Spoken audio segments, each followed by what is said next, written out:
Sometimes I feel real mean inside, Captain. I think ungenerous thoughts. Welcome to the Jimquisition, you're in the right place.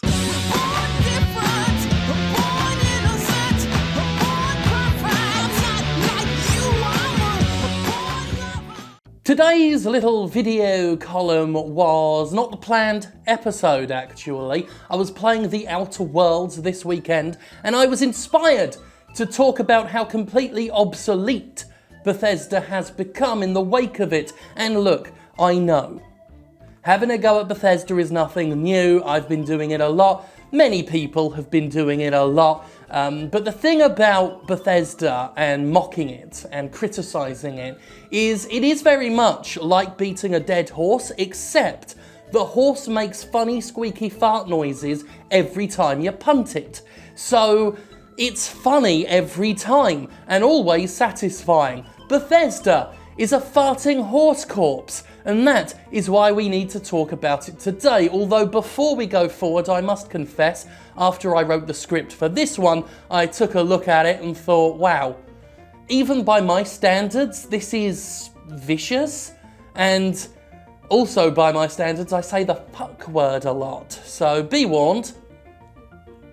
It is good though. It was very fun to write, like hitting a farting horse corpse. After much excitement and anticipation, Obsidian has finally released The Outer Worlds, and it is, in short, bloody brilliant. A rich sci-fi adventure with tons of character building options, a densely packed array of quests, and sublime writing. The Outer Worlds' relentless satire of late-stage space capitalism not only satisfies my need for a damn good action RPG, but warms this anti-corporate, woolly liberal heart. A spiritual successor to Obsidian's classic Fallout New Vegas in many ways, I'd go as far as to say it's wholly superior, and in the wake of Fallout 76's pitiful release and endless parade of humiliations, The Outer Worlds is exactly the game we need. And on that note, good news, folks! You don't fucking need Bethesda anymore. What The Outer Worlds demonstrates, to me, is Bethesda's absolute obsolescence as a game developer. Fallout 76, of course, exposed the company's weaknesses for all to see. Without the world building, writing, or characters typical of a Bethesda RPG, the weak and soulless survival experience of Fallout 76 was nothing but broken gameplay, endless bugs, and incompetent corporate decisions. All the stuff the company is criticised for, with none of the positives to offset them. Bethesda's habitual ineptitude has been on full display during and long after Fallout 76's launch, and no amount of wacky self-deprecation at E3 press conferences is going to hide it, Todd, because you're not cute, Todd. I mean, you kind of are, Todd, but not cute enough, Todd. Given some of that excitement, impressed you're still here.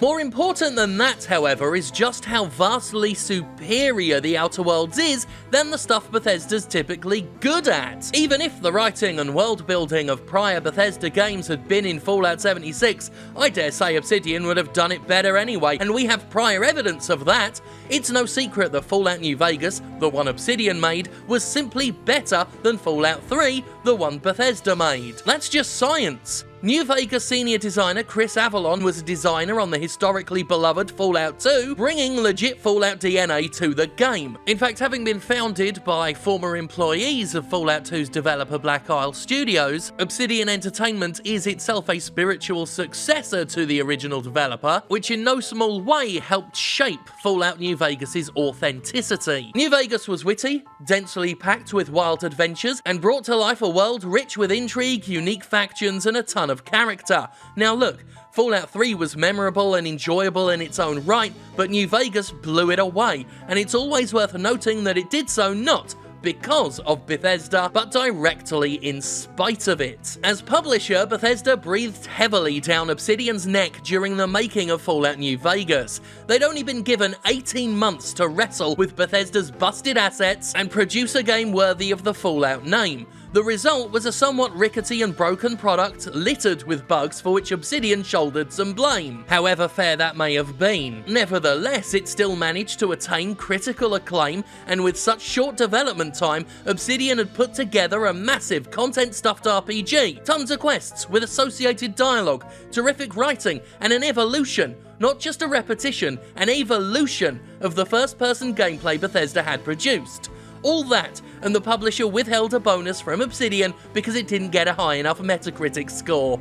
Classy! As a developer, Bethesda is producing busted games with stiff and clunky combat systems and remarkably dated tech. Obsidian, limited by these same problems with New Vegas, turned shit into gold, and with The Outer Worlds, the team has shown exactly what it's capable of when it gets to make its own game on its own terms, with more than 18 bloody months to do so. At the risk of sounding a little bit biased, The Outer Worlds is simply better than any Bethesda-produced Fallout game, in literally every single way. I think that sounds... Craig, I think that sounds objective, doesn't it? Huh?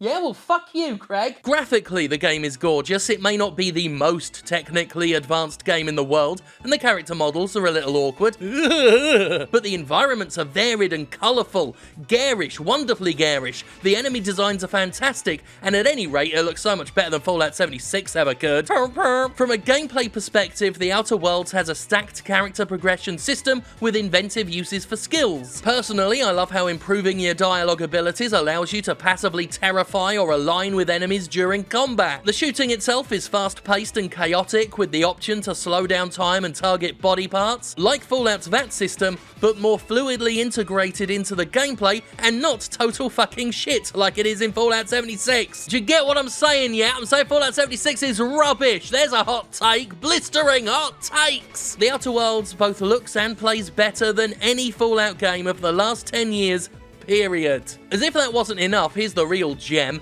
In all my time playing The Outer Worlds, the only bugs I've encountered have been giant alien killer insects whose faces I've shut off. Unlike this cobbled together, barely functional piece of Bethesda filth they've been trying to shove down our faces since that dark day in November 2018, The Outer Worlds is actually stable. To quote Todd Howard, All of this just works. you can actually say that about The Outer Worlds and it isn't bullshit. How about that? Now, just because I didn't encounter bugs doesn't mean they don't exist. Yes, the game has some logged and known glitches, but no more than the average mainstream game. And certainly nothing as bad and ubiquitous as we've come to expect from titles of this type. It's almost as if the excuse that Bethesda games are huge, so the bugs are justified, was just that. A friggin' excuse. Oh, and The Outer Worlds is just a video game that they sold for money without microtransactions and live service garbage and multiple special editions and all that jism. Fuck, they didn't even have pre-order bonuses. They just made a game and sold a game. The thing people tell me is impossible for AAA games to do now. Private Division somehow managed it. They just made a fucking game and sold a fucking game, and they didn't even have to lie about an online store being just cosmetic before pumping it full of pay-to-win items. Bethesda. Todd.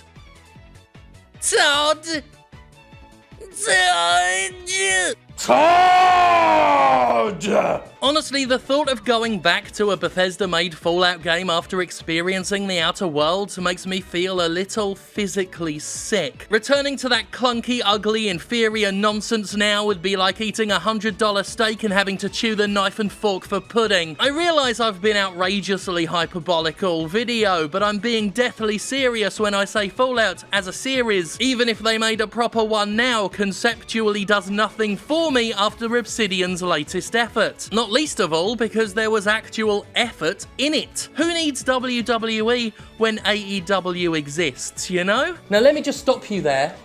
That person, you, who is already in the comments writing, Outer Worlds looks good, shame it's been delayed to next year. Everyone said that. Everyone who's upset about the game being an Epic Store exclusive has already said that. Now look, I've criticised Epic Games and its handling of the store, along with many people. I have issues with the way it's, exploiting the quadriple-capitalist system to potentially starve the market.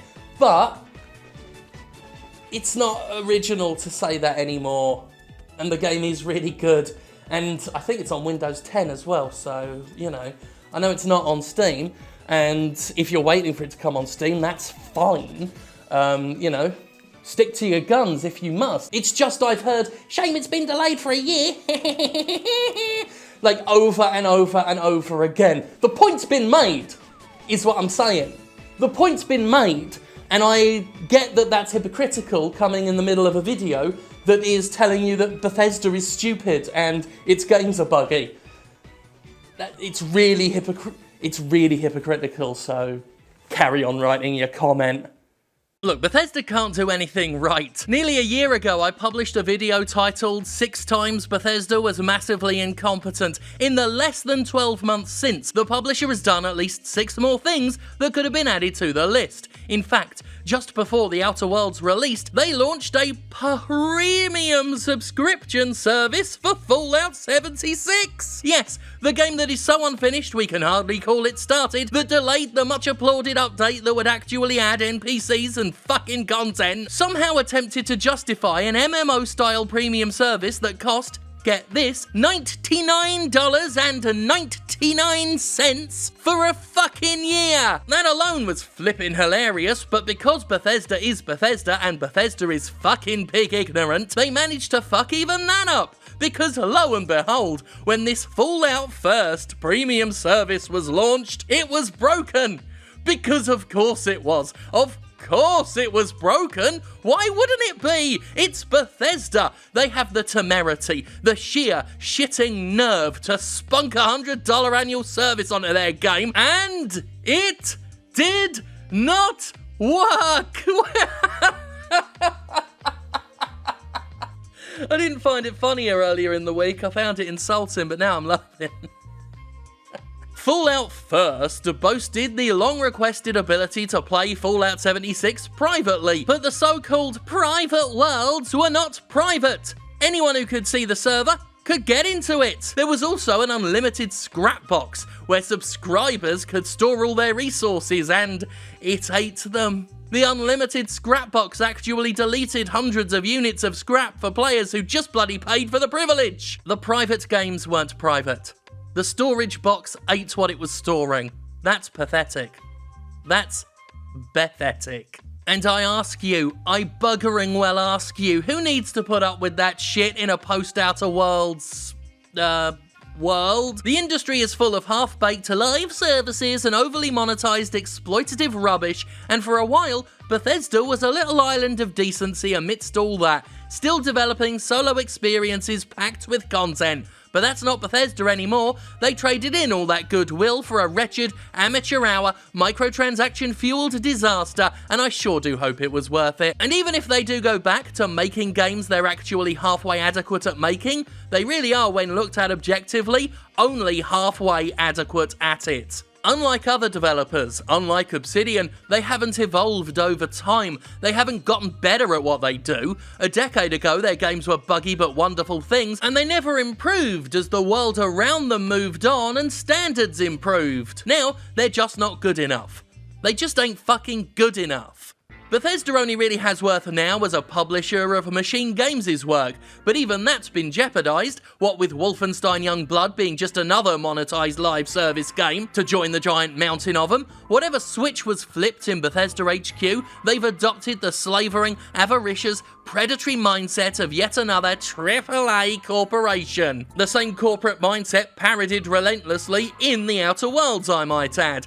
By all accounts, Doom Eternal looks fantastic and I am looking forward to it, but I'm starting to be wary of every game they publish now, the same way I am with EA and Activision games. I never used to feel that way about Bethesda stuff, but they truly have done nothing but steadily tank their credibility in recent years. Obsidian, who'd already made a great Fallout game despite Bethesda's negative influence, just made a better Fallout game than they ever could dream of and created a compelling and relevant new universe to do it in. If The Outer Worlds is the kind of action RPG we we get when Bethesda's not involved, then that company is undoubtedly an antediluvian waste of space that we're better off without. As infuriating as that corporation's behaviour is, as shoddy as its product and as mind-numbing as its business decisions, you just don't need them. I mean, the laundry list of their mistakes and inadequacies honestly makes Konami look like it has its shit together. If everything to do with Fallout 76 hadn't already made Bethesda the new Konami, this recent Fallout First debacle tipped the damn scales. And you know what?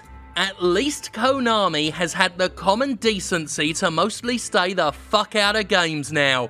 They put out 1 or 2 titles a year at best, and yes, they're almost invariably shit, but they otherwise keep their fucking heads down in the gambling industry and just don't bother the rest of us.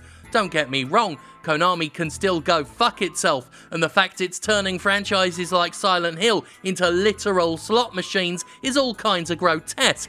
But given the state of things like Metal Gear Survive and Contra Rogue Core, maybe that's for the best. Maybe it's better we don't get another Silent Hill game, because Konami is dreadful, and Bethesda these days is dreadful. So maybe it should fuck off and make slot machines too. We'll be alright without them. We have a good game now.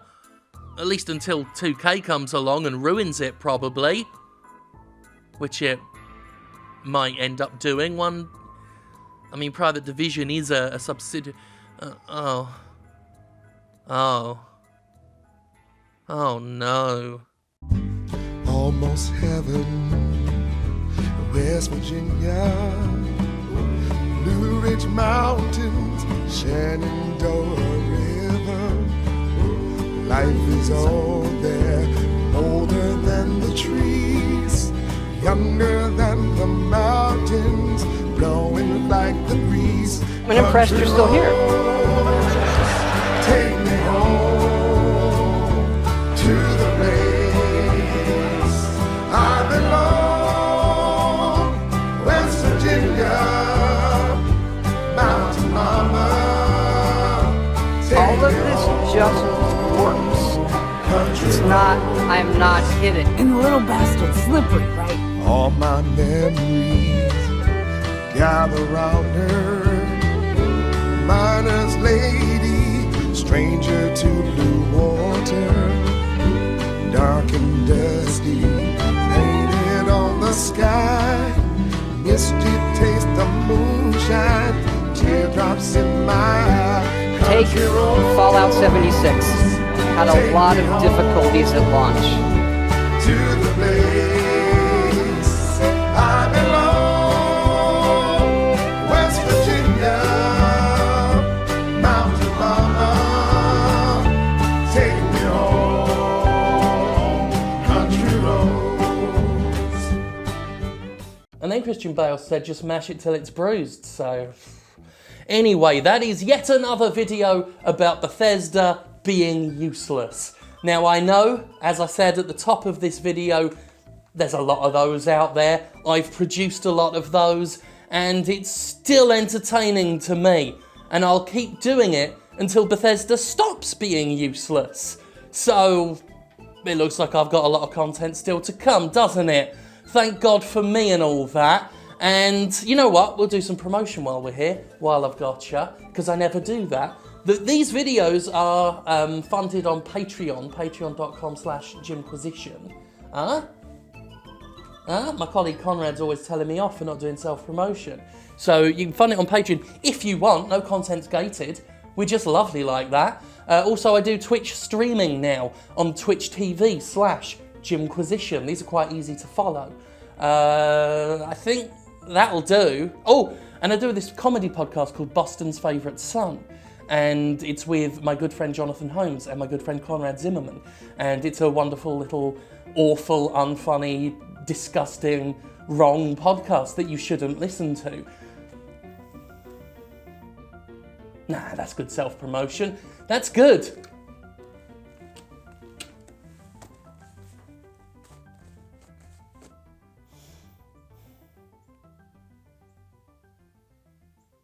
Mm-hmm.